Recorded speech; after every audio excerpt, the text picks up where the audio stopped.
For this episode, I am joined by ThatNerdViolet as we talk about what it is like to be a caretaker and a streamer. Violet, if you would do me the absolute honor and introduce yourself, that would be wonderful. Tell us where we all can find you. Talk about what you do on your channel, your schedule, all of the things. I want people to know you. So okay. Go ahead and get started with that. Hello, hey, hi. My name is ThatNerdViolet. I am a full-time content creator and caretaker. I also do community outreach for Team SideQuest. I stream about 4 to 5 days a week on Twitch, and we play a lot of Dead by Daylight. We're super cozy, chaotic, queer, and we try and put a little good into this world and have fun while doing so. Yeah, and you do a good job of it. I try, sometimes better than others, but I think if we can get through things with a good cry together or a good smile, I think absolutely. we're doing something right. Absolutely. And I'm on all socials as ThatNerdViolet. Yes. Okay. So YouTube. Do you have a YouTube? No YouTube yet. Maybe at some point this year. You heard it. Yeah. I'm trying to tackle TikTok is like my next platform that I'm working towards. Same. It's more like bite-sized content. Yes. So I feel like I can kind of do that, but I would love to do YouTube, but it just hasn't happened yet. Absolutely. No, I completely understand. Trust me, TikTok is something that I'm myself trying to learn and trying to manage and trying to navigate. And I'm like, what are the kids like these days? Because I have no idea. I have no idea what it's doing. So exactly. No, I completely get it. But yeah, friends, please be sure to follow ThatNerdViolet on all of the things. You will not be disappointed. Violet has helped me so much in my life, especially accepting who I am as a person, as a woman. And that means more to me than you could ever imagine. There are no words that I could put together for what that means to me. And so before I start crying, we'll move on. No, but seriously, Violet, thank you so much for joining me. Thanks for having me. No, of course. I think this is super important to talk about because like I told you kind of when we were just speaking privately. Yeah. People kind of only see the surface of what it is to be a streamer. Absolutely. They don't get to see what kind of goes on behind the scenes. So you say you're a caretaker. Okay, well, what does that entail? So I think it's important to have these conversations so that people can see there's way more to streamers than what meets the eye. And that streaming isn't everything that it's cut out to be. It's not easy because you are dealing with these background things. So absolutely. I try to really shed light on those things because I think people can get it twisted a little bit. But real quick, also, I just want to mention this is off the record, everyone. But I do have Michael Myers here behind me. And I know Violet is a huge fan. Oh, it's him! Yeah. We're Michael lovers, if you didn't know. Just so make that clear. Anyways, no, that was completely off the record. I knew I was among a wonderful person. Oh, but now it's just solidified. Yeah. Oh, absolutely. He's back there. He's ready to listen to what you have to say. I'm sorry, he's not pantsless. He's okay. Bodiless. I'll take this. Yeah, there's just a floating head of him. Like, this is still great. Bodiless, if that counts.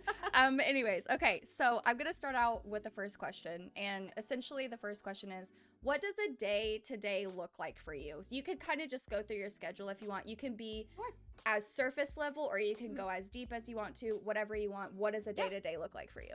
So I'm going to probably pick 2 different types of days. Okay. So one of the days I'll start up with first is like a normal stream day for me. Okay, yeah. So like we will both, myself and my husband will get up. We will immediately, the first thing we do in the morning is, check on my father, do his morning routine, which, goes into a lot of like hygiene things and feeding him. Okay. And then we try and like start our days. Kip is obviously working from home right now because of the pandemic. Okay. And then I have, like maybe an hour where I'm trying to rush around and get ready while I'm also multitasking with my dad, with him finishing up breakfast and stuff. I'm checking in on Discord, checking in on Twitter, like just briefly, seeing what I kind of missed from, the day before when I went to bed. Yeah.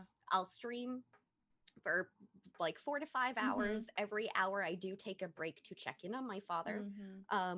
He's been great lately, but sometimes, it can be 5 or 10 minutes because he needs X, Y, and Z. Yeah. After stream, it's close to dinner time, so I spend about an hour with my father, then just, checking in with him, talking about the day, anything that he needs. We will cook dinner. The nighttime is kind of reserved for either time with myself and Kip or work-related stuff. Yeah. And I would say like 90% of the week it's work-related stuff. Even if it's for a few hours, whether it's, editing clips, talking with people, being on social media, watching streams myself. Yeah. And then we try and get to bed at a reasonable time at like midnight. Yeah. So it's just basically a lot of running around. I joke in the family that I am the ping pong ball because I'm just constantly moving. My brain is constantly going from what am I tackling next? Yeah. And an off-stream day is pretty much all that, just minus the stream. Okay. Where a stream would be, I'm just doing behind-the-scenes work. Okay. Gotcha. So without, like, obviously crossing a boundary or anything like that, what is your father experiencing that requires your care? Sure. So he basically has Parkinson's. Okay. So it has to do with the worst fucking thing in the entire world. Why is that even a fucking thing? Why is that even a thing? It's been tough. He's been diagnosed, and I say that as much as I can. Yeah. Parkinson's is actually very hard to explicitly diagnose. This is something that the doctor said, I think he has. Okay. We've seen specialists, but there's not much that can be done. The pandemic kind of made it hard to have him properly get like a CAT scan and this and that. God. So a lot of it has to do sometimes with memory issues. Okay. It's not as severe as, say, Alzheimer's is. But the other stuff, which is actually more affected us this past year, are his muscles and his movement. His body, I don't know how else better to explain it, basically gets locked up. Okay. Have you ever had a moment where you overworked a muscle and it feels very tight and sore? Yes, absolutely. That's his entire body. So movement is very hard for him. Yeah. Holding objects is very hard for him. Yeah. So it's basically between myself and Kip, it's like a 2-person caretaker job now. Yeah. And the pandemic obviously made it a lot worse because he just became more sedentary since we couldn't go places together. Yeah, absolutely. And I know, oh my gosh, I'm tearing up. Just like fucking so stupid. Like I hate Parkinson's. Like I seriously, and like dementia and all that shit. Like why does that even exist?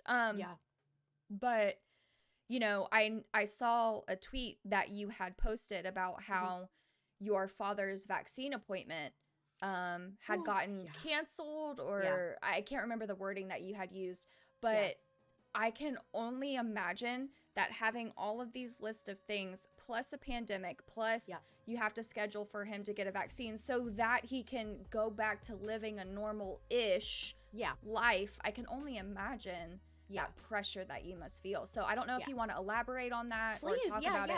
I would love for you to talk about that experience. So basically the pandemic as a whole has been both a positive and negative experience in terms of being a caretaker for my father.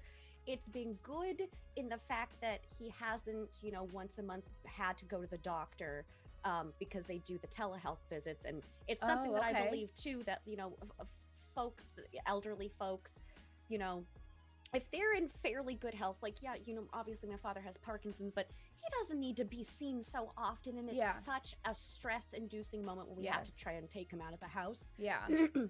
That I hope, these telehealth visits keep up for folks that, could use them. Yeah.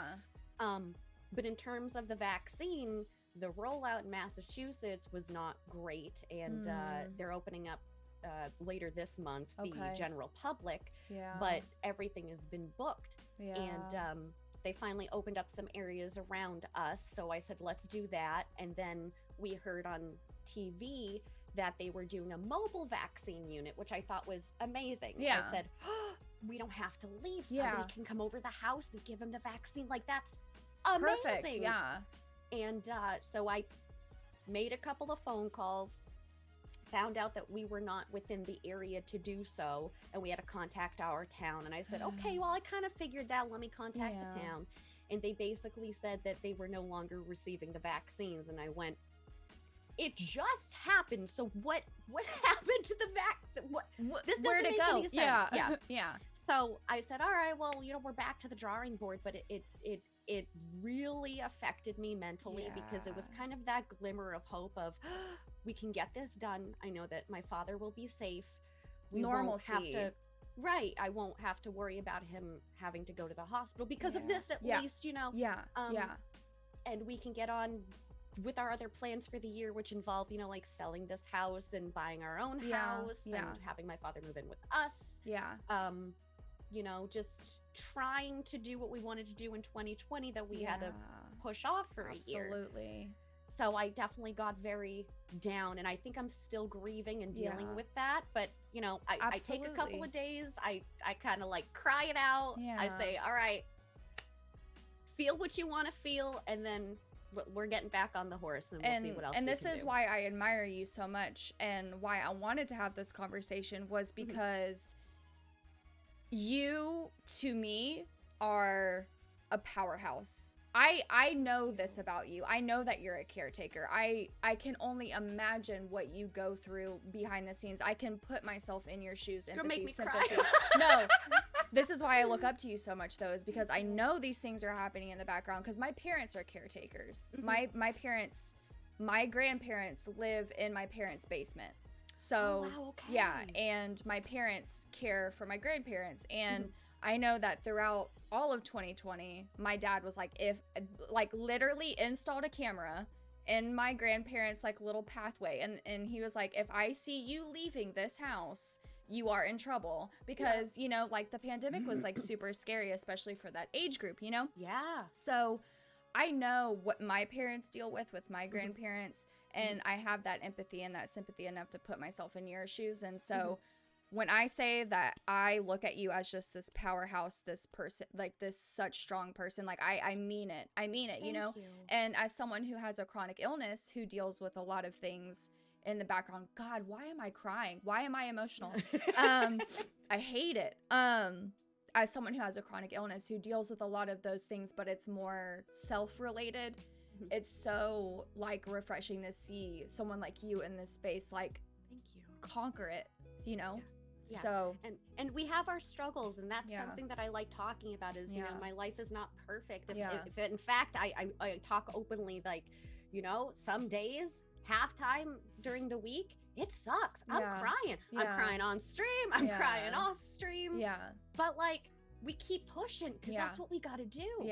Absolutely. But we allow ourselves to feel. And that's something that I kind of just learned throughout the last year. I love my mother, God rest her soul, but I was brought up with her, whereas, you shouldn't be crying about X, Y, and Z because this person has it worse than you. And it's taken me years to try and undo that and actually feel the emotions and allow myself to feel validated, sad, valid over about, a minor inconvenience or a major inconvenience, you know? Absolutely. And especially in such a space where folks cultivate the way that their lives look from the outside. Nobody's lives are perfect, and we know that, but when we're consuming all of this media on Twitch, on Twitter, on TikTok, we think, why can't we do what they do, right?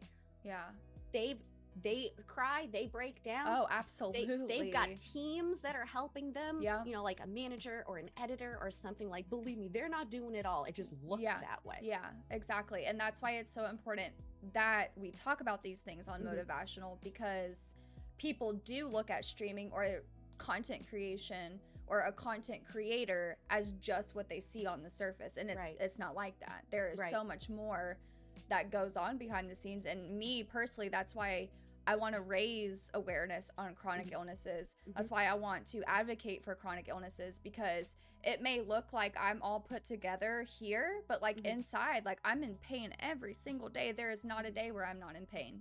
It's important to talk about these things. And I was so happy that you said yes, because it's so important I'll kind of go into this a little bit too. As a Hispanic, as a Latina, as a, Hispanic woman, we have been taught since the very beginning that, like, you take care of your parents. Like, when they get old, like, that's why my dad is taking care of my abuelita, my abuelito, because that's what we've always been taught, And so it's so nice to know that that goes beyond culture, that goes beyond those boundaries, that people like set for us. Like it's everywhere. People want to be cared for and taken care of. And I love getting this perspective. And like I said, it just makes me so emotional because, oh my God, it just makes me think about my grandparents and just like, the pandemic, it stressed me the heck out because I was like, if anything freaking happens to them, like I will rain hellfire on this world, Yeah. So being, and they're an hour away. Like I couldn't even go see them because who knows what I would bring into the house, Absolutely, yeah. So you're at home. I can only imagine just like what it feels like to be like in that presence more than like an hour drive away, So, oh my gosh. No, anyway, I just appreciate you for talking about this with me, because it's just important. People need to realize that there's more to it, you know? Yeah. And I really appreciate you also talking about validating your own feelings. And yes, we all know that there's someone out there in this world who most likely, yes, has it worse than us. But that does not mean that our lives aren't hard, that we're not dealing with something difficult, and that our feelings aren't valid. And I love that you said that, and I think it's very important that I reiterate that because I think a lot of people can get that twisted as well. Absolutely, yeah. So I have read a couple of self-help books, and I say this with like a grain of salt because the self-help industry kind of has a way to prey on people. Absolutely. So like, don't go down the rabbit hole. But if you read, a self-book here and there, I do actually think that they can be very beneficial and give you kind of an outside perspective. Yeah. And one that I read earlier last year, I think, talked about getting hooked with your emotions. And I think a lot of people do that. It's either everything is perfect or everything is terrible. Yeah.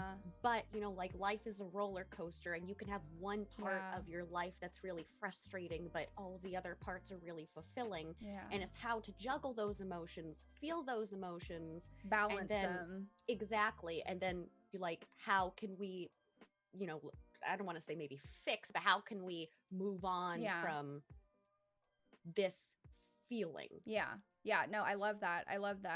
And it's like I said, it's so important to talk about these things because these are things that we experience, these are things that we feel, and that we could literally go into a whole other tangent of, this is why sometimes when like we get attacked by trolls or we have people coming in our streams, attacking us and attacking who we are without knowing who we are, it gets to us because at what point in the week are we? What was my day like yesterday? Did I have a good morning? Was your dad okay this morning? Was it extra difficult? So like these are the realities. And like, I've always loved you for how you like combat trolls and stuff like that. But sometimes for me, I can't do it because I've just like, I can't even like approach this. Yeah. And that's I'm totally done. valid. Yeah. There are days on stream where I know I'm not my best because you're right. Like maybe dad had a really bad night last night and I didn't sleep very well. And then I haven't had time for myself. So I'm kind of going into stream where I'm agitated. Yeah. And I wouldn't say necessarily that a troll would set me off, but say you have a community member whose intent is very good, but they miss the mark sometimes when they're speaking. Yeah. I think a lot of streamers they don't read the room. Yeah. Exactly. And I will have days where I go off like that. Yeah. I will, sometimes I can placate that, and other days I can say, you know what, like this is not the time or the place. Yeah. Like cut this shit out. Yeah. I'm not dealing with this today. My cup is empty. I'm exactly. out. Yeah. Yep. Yeah. And I do the same with trolls, and I try to not let it bother me. And I think teaching helped me with that. Gotcha. With kind of like my witty replies and stuff like that. But oh God, sometimes, they do. They really bother me. It's funny. I'd say maybe not as much on stream as sometimes like stuff on Twitter. Oh my, which is weirder, right? Because you'd think that something coming on live where they can see your reaction would maybe bother you more, but I think on Twitter you kind of get to reread that message over and over again and sit on it. Yeah, I think so too. I think you're also probably feeding off the what word am I trying to, the energy that your chat is giving, so you're better able to combat it. So you know, I know that you talked about this a little bit already, but the next question is, what are some of the bigger tasks you have to do that could impact streaming? You say you have a schedule, you know, you say you start at these times, you end at these times, but what are some things that you've noticed that could impact that? Like I said, depending on what kind of day my father is having, and it like, it varies from day to day, it varies from week to week, it varies from month to month. When he is having what I call an episode, where he's having extreme muscle pain and like memory loss, he knows where he is, he knows that I'm his daughter, but he can't communicate effectively. So it gets very frustrating, and I'm not perfect. I have absolutely. Sometimes I don't have the patience, and you know, we'll have a fight and then everybody's crying, and you know, I do my best that I can. So anything kind of like that can get to the emotional level where I know I need to focus on him. So sometimes streams might be late. Sometimes I'm so emotionally exhausted from him and stream that like behind the scenes work of just simply answering messages, sending out like photographs that the subs get every month, editing videos. I kind of just, and maybe I'll, you know, watch YouTube for the rest of the night, and I kind of push that stuff off. My best advice that I've found with being a caretaker and a content creator that can apply to pretty much everything in life is realizing that you can't do it all and rolling with the punches, where one day you're gonna have your shit together and the next day is gonna be completely different, and that is okay. Some days you're gonna prioritize yourself, some days you're gonna prioritize content creation, some days you're gonna prioritize your floor that's extremely dirty that you should be cleaning. No, absolutely, and like, as you know, as homeowners, you know, pet owners as well. You know, we got to take care of our animals. We got to take care of our homes. Dishes need to be done. Laundry needs to be done. Let's not even talk about laundry, because I have a lot of it. But, you know, like, I don't even want to think about what's in my laundry room right now. But, you know, like, we have those things too. Then add, you know, for you being a wife, you know, and being a caretaker, and like, where is there any time in there to fit for yourself? And you know, like I said, like, I'm a full-time content creator. I don't know how I did this when I had a full-time job. Like, and I was still like I was a caretaker for dad. I was streaming. You know, I was streaming at night. Like, I don't know how I did it. The universe was like, I need you to sit down, and you're going to be a content creator only, because I need you to be here with your father, and I'm very grateful for that. I wasn't able to, I mean, my job that I had at the time was really good with my mother when I was a caretaker for her. And I was able to work from home a lot. But then they kind of, you know, she had ended up passing away, and then 3 years later they said, oh, well, we can't give everybody work from home access, so we have to revoke yours. I said, okay. So I was kind of already on the way out, and I didn't know if maybe I wanted to go back to teaching or what. So I sat down with Kip, and my father was already getting pretty bad at that point, and I had gone to part-time. So I was only working 20 hours a week, 4 hours a day. And I was just bopping back and forth between work and home on my breaks, and then I go back, and I said, I couldn't do this anymore. I said, maybe I can get something online. And my husband said, what if you focused on taking care of dad? Because if we hired a caretaker, like, that's so pretty much where your money would go, right? You know, like similar to folks who are working to pay for a babysitter or daycare, you know, all of those daycare things. Exactly. And you know, he said, well, why don't you like try content creation? You're already doing 3 or 4 times a week at night. And I said, really?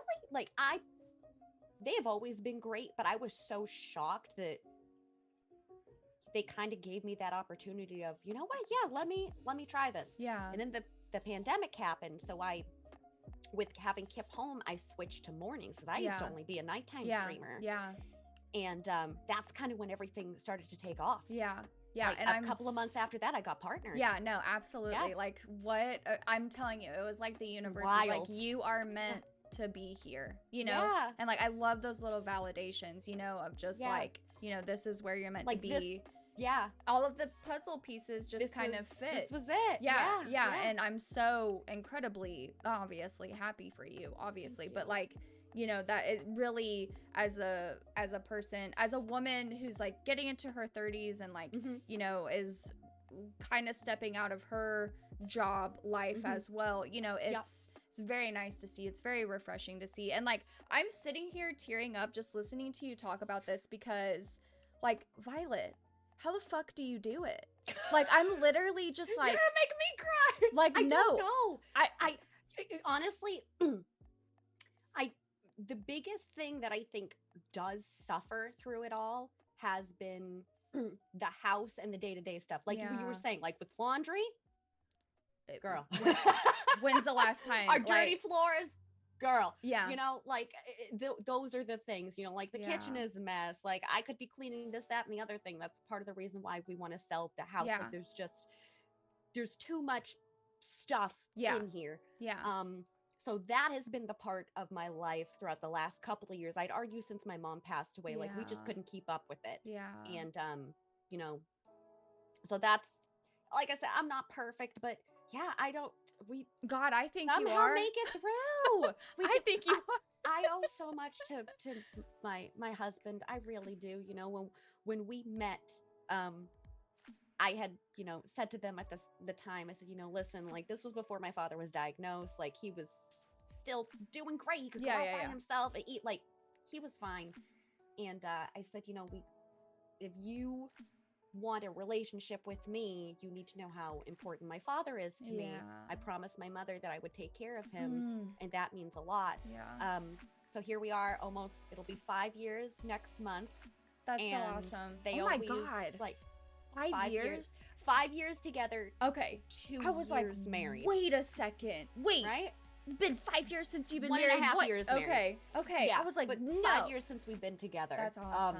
And they've always treated my father like their own father. They have such a wonderful relationship together. Good. And that means a lot to, you know, support in all factors. Same thing with content creation. Absolutely. You want to have a backbone, a partner, and just somebody that just understands that this is your time and your passion.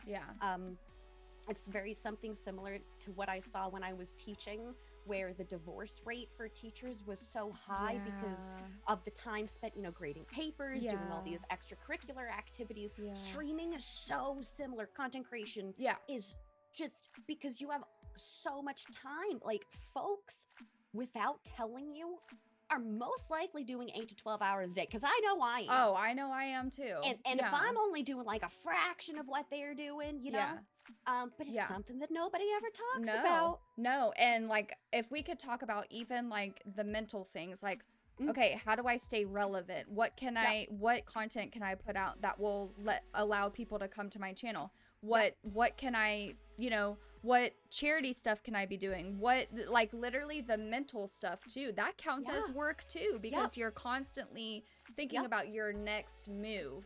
Exactly. At least I'm trying to think about that next move, you know. Same thing here. It's a lot. You know, people don't think about even the time spent thinking about what you're going to be doing counts as work too. And I mean, shit, that probably exceeds 12 hours if you think about it. You know, so like the content calendar. And oh my gosh, everything. What like, new games are coming out? Who am I co-streaming with? Yeah. What type of content am I making for like YouTube or TikTok? Because some of that is like pre-recorded stuff.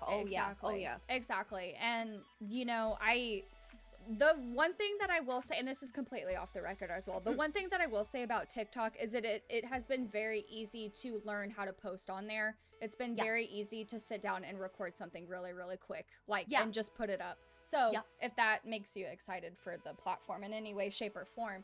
But no, this kind of leads in just this whole conversation, like kind of just like leads in, like, how do you stay motivated, Violet? How do you motivate yourself to, like, oh my gosh, this is do all the different things. Yeah, no, this is gonna sound so morbid, but it's like, how do you get out of bed?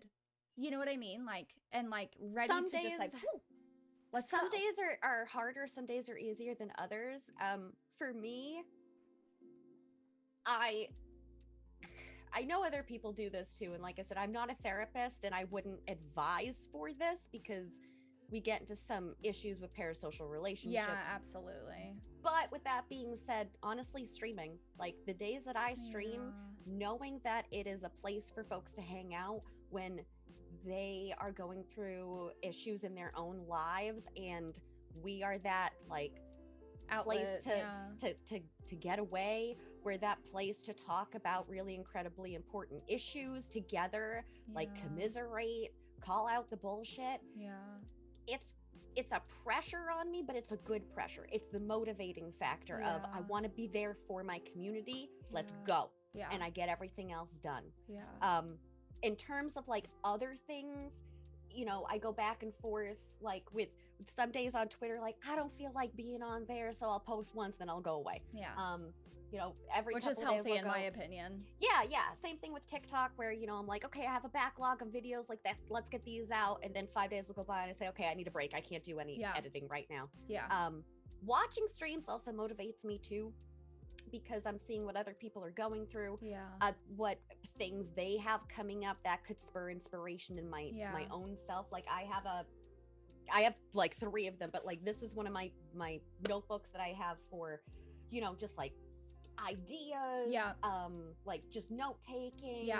I literally write everything down in my notebook, like literally even the like dumbest little thought, I'm like, ooh, I'm writing that down.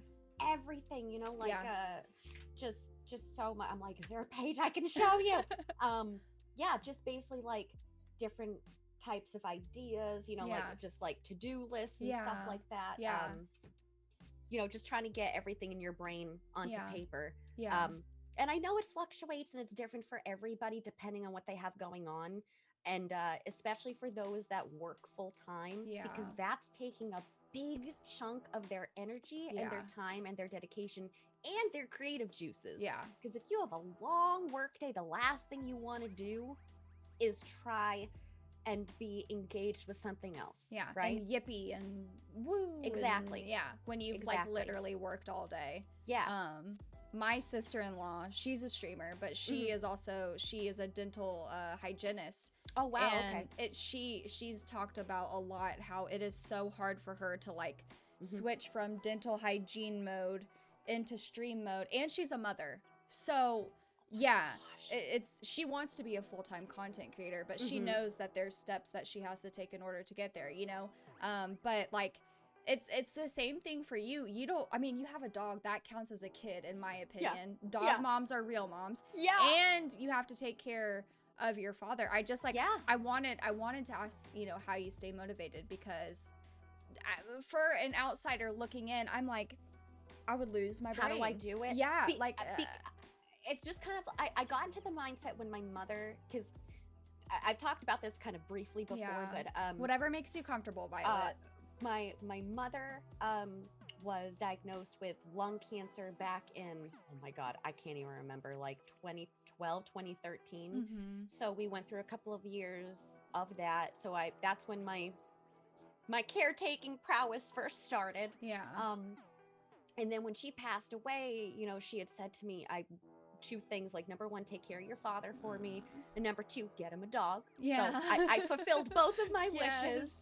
And I think it just became this mindset of I have to do it, right? So what are the most important things happening in the day that I can get done?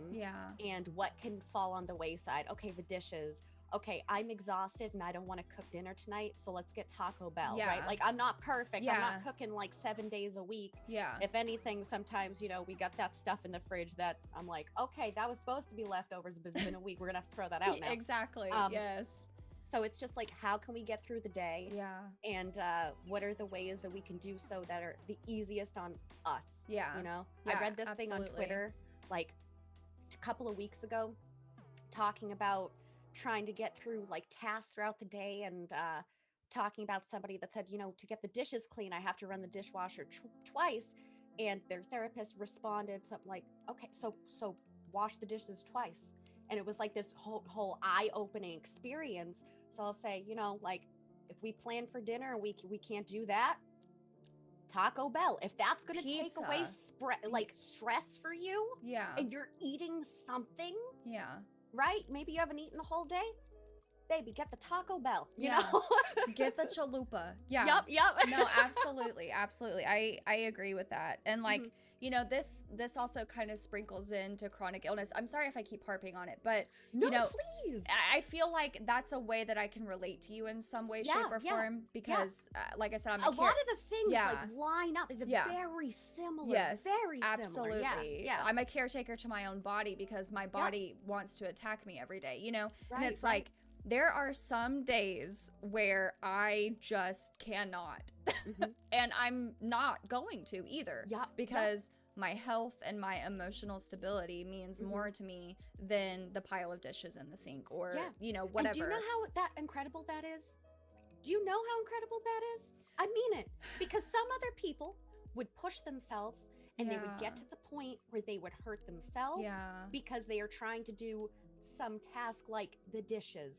The dishes are always going to be there. You are not. You have to prioritize yourself. Wow. Yeah. Wow.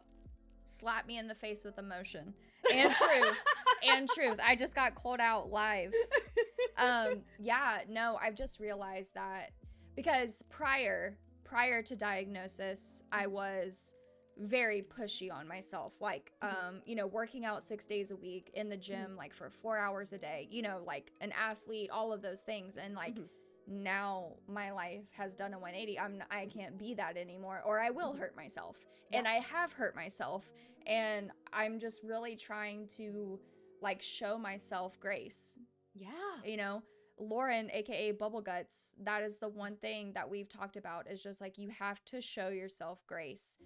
I love what you just said there, that the dishes are always going to be there, but you're not. Like, oh my God, the most simple sentence that you could ever put together, just like, what the heck, just like slap me in the face. I'm talking to myself here too, I'm trying to give myself some of the same advice, but no, like it's just been a learning experience. Yeah, absolutely. And the more that we talk about it, the more that, we normalize will be able it. to get through it. And get through it together, Same thing with creators taking breaks. That was not the meta. 4 years ago, if you were not streaming like 50 hours a week, 6 days, 50 hours a week, 6 days a week. That was it. That was nothing. And now folks are like, you know what? Like 3 to 5 days. Hey, you know what? I worked really hard. I'm going to take a week or two off. I'm staying off of social media. Bye. And I'm just looking around going, thank God. Yeah. Where was this? It permeates down the line. You know? And so that all different types of creators, if they're teetering on that burnout, or even if it's not burnout, they're just tired and they just want to game by themselves for a week, which is what I'm doing next week. With no pants on. Love it. They can do that. Right? Exactly. And they know it's okay. And that's why I like talking about these things too, because like, people need to know that like these type of situations and things that people are going through, like, it's normal. This is normal, So you kind of spoke about it a little bit. You had a blip, a sentence that you said. And so maybe if you want to like talk about that a little bit more, but what is one of the biggest lessons that you've learned while being a caretaker, while also being a streamer? You can separate them if you want, but like, here's my lesson for caretaking, here's my lesson for streaming. Whatever you want to do. What's one of the biggest lessons? Kind of what I said before. I would say, like, juggling is definitely a thing. And nothing is ever going to be 100% the way that you want it. Something is going to come up, whether it is in your like professional work life, whether it's in your streaming life, your home life. You will not be able to do it all, and that's okay. Some days you're gonna have to prioritize content creation. Some days you're gonna have to prioritize your house because you need to get that laundry done. You don't have no clothes to wear. No undies left. And I see folks like filling out to-do lists that they can't achieve. Me. And so what I started doing is kind of taking it bite by bite. And you can do this for content creation and your home life. So you have 3 different sections with 3 items each. Yeah. So for your professional, which could be content creation, right? What are 3 things I want to get through in that day? Streaming, answering messages, editing a video. In your home life, what are 3 things you want to do? Open up the mail, go through an Amazon box, cook dinner. Yeah. What are 3 things you want to be that day? I want to be successful. I want to be happy. I want to put out some good into the world. Yeah. So by limiting your to-do list as well, I found that for me, I'm not getting as, number 1, overwhelmed. Yeah. And number 2, I'm not feeling as bad when I don't get things done. Yeah. If I see outstanding tasks on my to-do list, even if I've done 95% of them, I feel like a failure. Yeah. So I stopped doing it. Yeah. I just stopped. I said, you gotta stop this, because you like cleaned the whole house, you got dad, you streamed, you did X, Y, Z and the other thing, and you forgot to, I don't know, like mow the lawn, and now you think you're a failure? Yeah, like come on, gotta be kidding Other me. people go through the same thing too, and it is wild. Like, we gotta be nice to ourselves. Yeah, seriously. Like, I mean, there are studies out there, and obviously, like I said, I'm not a doctor, but like when you stress yourself out, your immune system drops and you can get sick. I mean, like, people get sick when they get stressed. Like, there's a reason for that. And so like I always try to remind myself of that. And if I could kind of bounce off your to-do list thing, something that's really helped me is in my calendar book that I have, where I write down everything just like you. I even put like, I got accepted into, like, for us getting accepted with Vanna for her TTRPG. I wrote that down because when I go back and I look throughout the year and I'm like, oh my God, I'm such a failure. I didn't even do anything. I accomplished nothing. I'm going to look at those days. You can reflect on that. Exactly. And so I've started doing that. And then, obviously everyone's different. Everyone has their own things. But like, I started a grateful journal, and just like, even if it's the dumbest thing, I'm like, I love my fall candle because, I burn pumpkin candles all year long. Or I love the way, that the sun, like shined through my window this morning. It looked so peaceful and like beautiful, like little things like that to kind of like get me already in a good spirit, but, as a content creator, it's really important that you just keep reminding yourself that like there is good, you've done good, and you're doing okay, you know? And so when I started writing down those little accomplishments, like in my calendar book, like, wow, I really am doing things. It doesn't feel like it, but I am, and that's imposter syndrome, There it is. So, what would you say that your biggest lesson with being a caretaker would be? Do you think that they fall a lot? I think they definitely fall a lot, because if anything, like every day, even if I wasn't like streaming or anything, right, I would have housework to do. I would have errands to do, like my day off tasks. And they're along the same lines of, hey, I can only put 1 or 2 items down. If I have time for more, that's great. But an hour task of vacuuming the carpet could potentially take 3 hours, because I'm doing a little section, checking in on dad. Doing a little section, checking in on dad. Same thing with like even just a morning routine of washing my face and putting on makeup could very much be prolonged. Instead of 10 minutes, it could be 50 minutes. But something else I've kind of realized too with the caretaker is just like, my God, being appreciative of the little moments in life too, where we're just chatting and laughing and reminiscing and, of having like, I don't want to cry, but like having a good day. And being reminded that the good days are still here. And, even if we have a week where things are really tough, they always get back to that moment. Like, this is a bad week is not going to be the new normal. It's just a bad week, and that's all that it is. And it's in those moments that it makes you appreciate those good times. It's like a cycle of things, and I've like literally cried this entire, I know you can't see me because my glasses are blocking. Thank you, monitors, for blocking my eyeballs. But I've literally like cried this entire episode. And I just like, God, I just admire you so much. I already admired you for like numerous things, but like this, I need conversations like this because it's an eye opener. It's a brain, opener too. Yeah. And it's just like, it's so freaking important to I have finally these. broke. Hold on. It's so important to have these conversations. And I mean, this is just stuff that I want folks to know too. Like, even if it isn't being a caretaker and just content creation, like everybody goes through the imposter syndrome days. Yeah. Everybody's dealing with their own shit. Yes. Quite literally.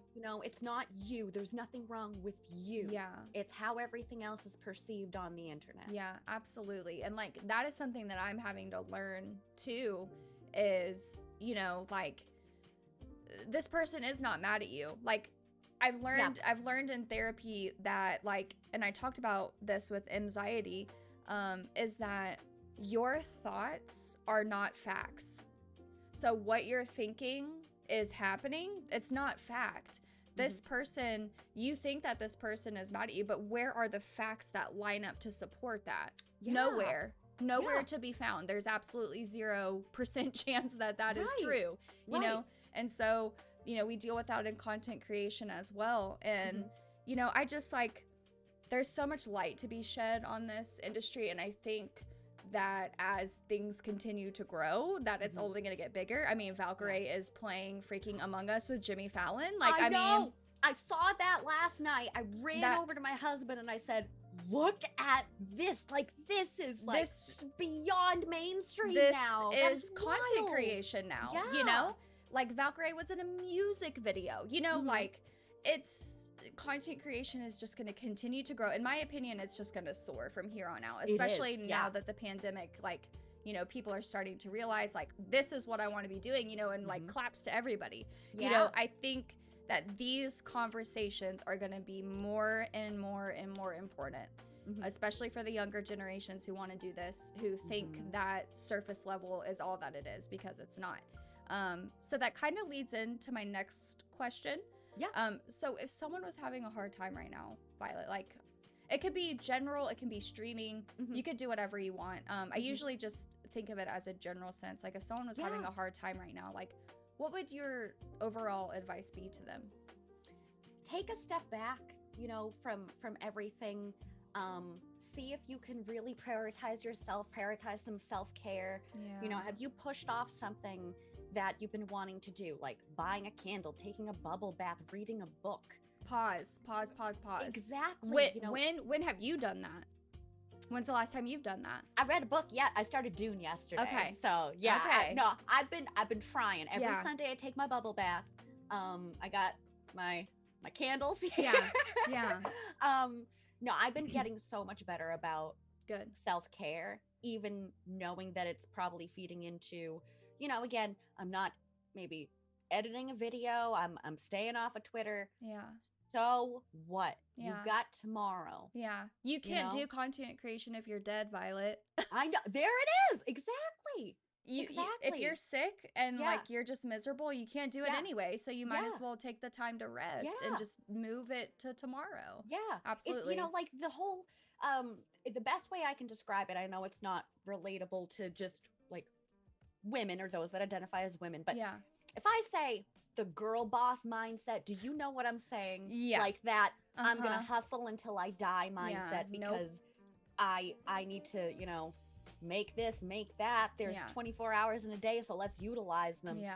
You know what you're going to utilize? A hospital bed. Yeah. Seriously. You're not even joking. In my channel, I call that grind culture. Yes, there it is. Yeah. Fucking hate grind culture. I despise it. I don't believe in it. I think it's garbage. You cannot grind if you're dead, if you're sick, if you're freaking making yourself miserable. You can't do any of that shit.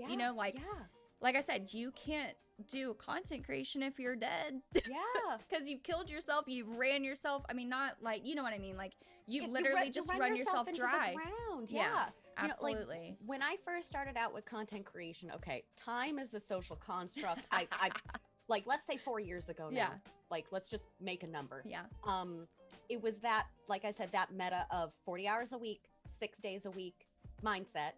And within like 2.5 months, I burnt out. Yeah. I couldn't keep up with it. I had a Yeah. full-time job. I was taking care of my father. I was trying to have a relationship. I was trying to see my friends. Yeah. I just couldn't do it. Yeah. And then it kind of changed to like a 3-day-a-week sort of thing. This was like months later after I came back and I did a rebrand and everything. And it's gotten obviously significantly better since then. But, you know, there are folks out there that still gatekeep and still want to show that perfect side of them. Now, I'm not saying you don't have to talk about anything you're not comfortable with. Oh, yeah, absolutely. Boundaries. I'm not saying that, but, you know, if you're doing XYZ and the other thing, and you're saying, yeah, I'm really working so hard, but you fail to mention that you have a manager that's outsourcing these sponsorships for you. Yes, you if have you an fail editor. to mention exactly that's working on your videos and you're not sitting down for 2 hours a day every day working on stuff. God, I hate that's editing. misleading for people, right? Yeah. I do the same thing with being a full-time streamer. At the point that I went full-time, I did not do so because I was getting enough income. I did it to be a caretaker for my father, and this kind of was secondary, right? Yeah. Like, hey, let's try it out because our bills are paid. Yeah. And I never want to mislead people with that when they want to be a full-time content creator, because Oh, yeah, absolutely. the stuff that I bring in is like, you know, yeah, it'll pay some bills, but Yeah. it's not, you know, if I were making nothing next month, we wouldn't lose the house. Yeah. We wouldn't be Yeah. behind on any payments. Yeah, And absolutely. a lot of folks don't talk about that side either. Oh, you yeah. know? No, absolutely. I definitely make sure to make a point. Like, I have a family that supports me. Mhm. I have people that support me. I am not doing this by myself. You know, my friends and my family are like, you need to do this full time. Yeah. And you need to try modeling full time too. Like, we want you to do this. We're here to help, you know, whatever. I have a support system. I have, you know, I have people. So I try to mention that too, you know, and more people need to be talking about that as well, you know, because I'm not here to lie to anybody. I have my boundaries and things that I'm going to share, but like at the same time, like, yes, I have help, you know, like it is what it is, you know, like I want to be able to do this without the help of my friends and my family. Right. So, no, I really admire your advice because, you know, I think because of what we see on social media. I love social media for how it's connected me to others, but I hate social media for the way that it makes me feel. Yes. I'm very much the type of person that I don't want to say like I compare myself heavily to others, but I'm like, this person is doing this and I'm not. Like, what can I do to do that as well? And it's like, but Ashley, like, but what if you can't do that? Like, that's okay too, you know? So, you know, like I said, I love social media for the fact that it's like, I wouldn't have met you without it, you know? But at the same time, like, I hate that it makes me feel like I'm not doing enough, especially, you know, with a chronic illness and things like that. So, you know, my advice too here would just be like, be careful, you know, like limit your time.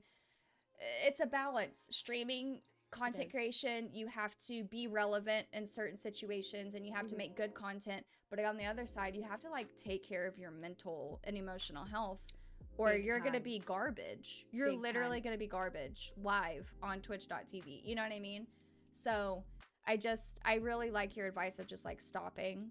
And the only reason why I like called you out was because I want to make sure that you're taking care of yourself too, because I feel like you've taken care of me too. Like you've let me talk to you about things that are going on in my life. You've taken time to message me back about ideas that I've had for like Team Side Quest and things like that. You know, like I want to make sure as someone who cares about you. Yeah.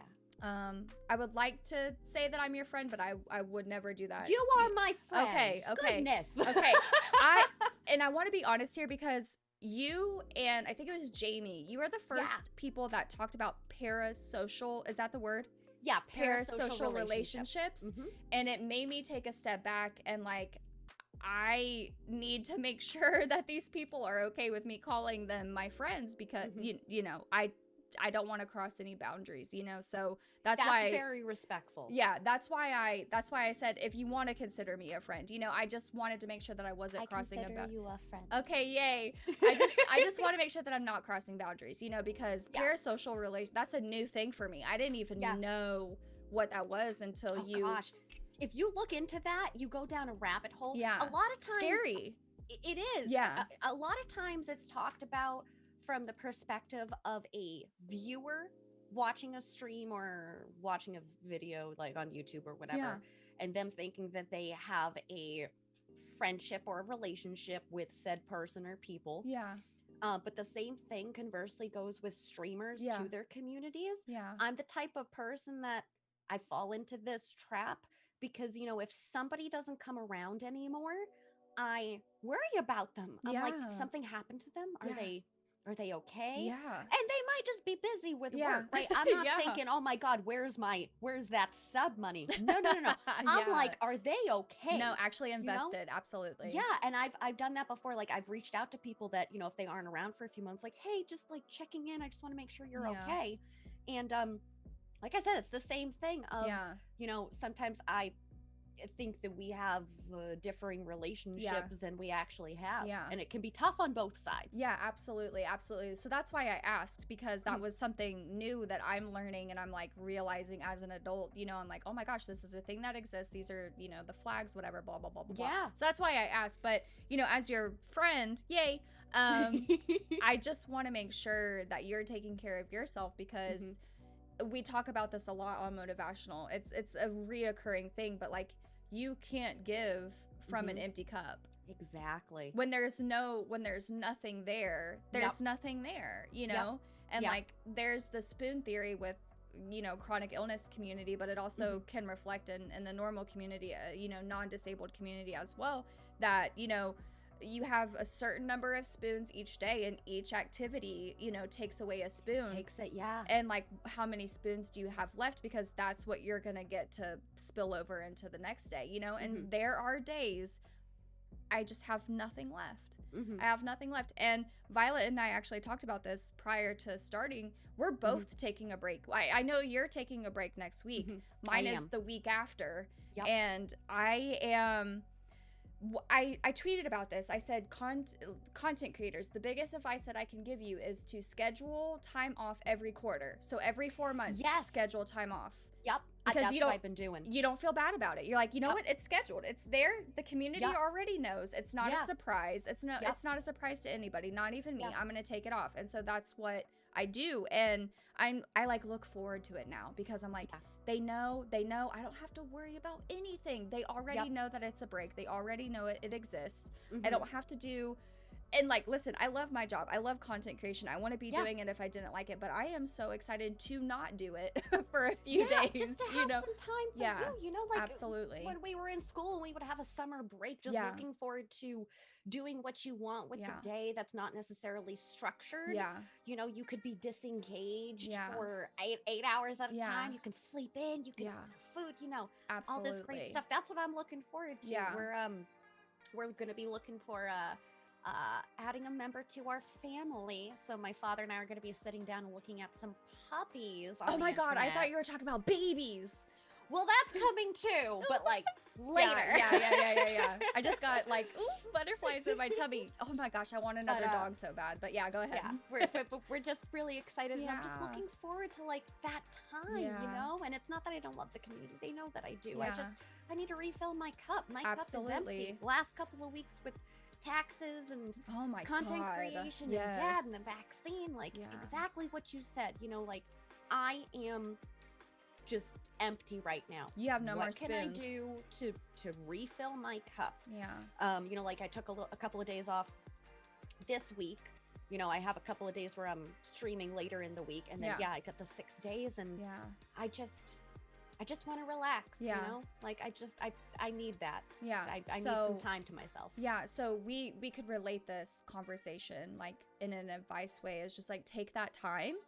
Take those pauses, you know, just know that you are human and you're not perfect. And your list can go away so that you can exist. Like, if you have to take away that list so you can just be who you are and exist in this life, that's all that matters. You know, I always tell people, like, you can't do the things that you want to do if you're dead, if you're sick, you know, all of those things. And like, you know, it's just important to know that you're human and you deserve just as much love and care as you give to other people. I'll say that to you. I mean, You have so much love to give. And like I said, I sit here and I literally have cried this whole episode.